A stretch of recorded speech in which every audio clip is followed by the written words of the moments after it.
Out here at the Global Climate March, we're standing here with Massachusetts Attorney General Maura Healey. And AG Healey, thank you very much for taking some time to speak with us. So we know what's been going on with your inquiry as of right now with ExxonMobil and how, I believe, well, tell us what's the status with that, first of all. Well, you know, one of the things that we did is over a year ago, based on some information that had been publicly reported, we sent subpoenas to Exxon to ask them about what they knew about climate change and specifically the impact that burning of fossil fuels would have on the environment.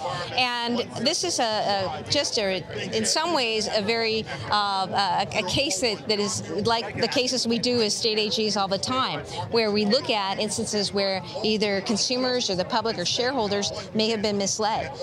And our concern here is from that perspective. And so we sent the subpoenas. Unfortunately, Exxon responded. Instead of producing the documents to our office, they sued us to try to shut down the investigation. So far, we've been in court on that. So far, we've had favorable rulings from the courts. We're still awaiting documents from Exxon, but my hope is that they'll stop the delay and we'll begin the process of producing this information to us as state AGs. This is the kind of investigation that state AGs do on behalf of residents, on behalf of consumers, on behalf of the public interest, and that's what this is about. But more broadly speaking, when it comes to climate, there's a lot we need to do. We need to make sure that we don't go backwards, that the United States doesn't pull out of the Paris Treaty, that we actually implement the Clean Power Plan, fuel efficiency standards, and other measures that have been taken already that have demonstrated real success. This is about the safety and health of our planet, our residents, and our economy. I come from Massachusetts, where we have a really strong and thriving clean energy economy, and we've seen the benefit of moving in that direction just from a market perspective. So this is where we're going. This is the future. Unfortunately, we got an administration that seems really set on taking us backwards, but it's not going to be good for our country. It's not going to be good for the globe. Well, even before Donald Trump took office,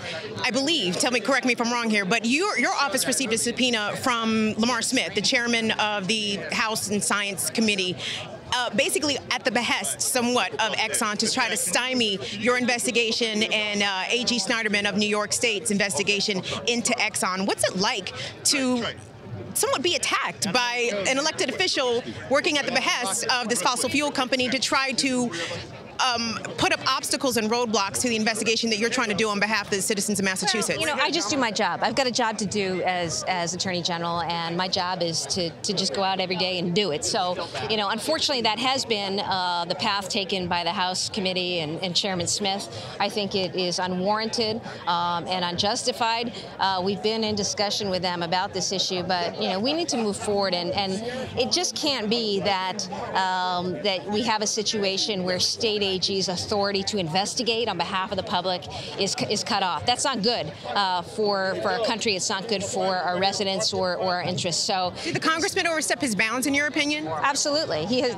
They're without authority to be seeking this information, and it really is an attempt, I think, to harass us and try to stymie and stop this inquiry from going forward. So it's distressing to see that, but again, we're just going to focus on doing our job, and hopefully someday we will get the documents and the information that we're seeking from the company, and then we can go forward and do the work in terms of evaluating what it is based on the information that we receive. I'm not prejudging anything, but my job is to ask the questions and to make sure they get answered.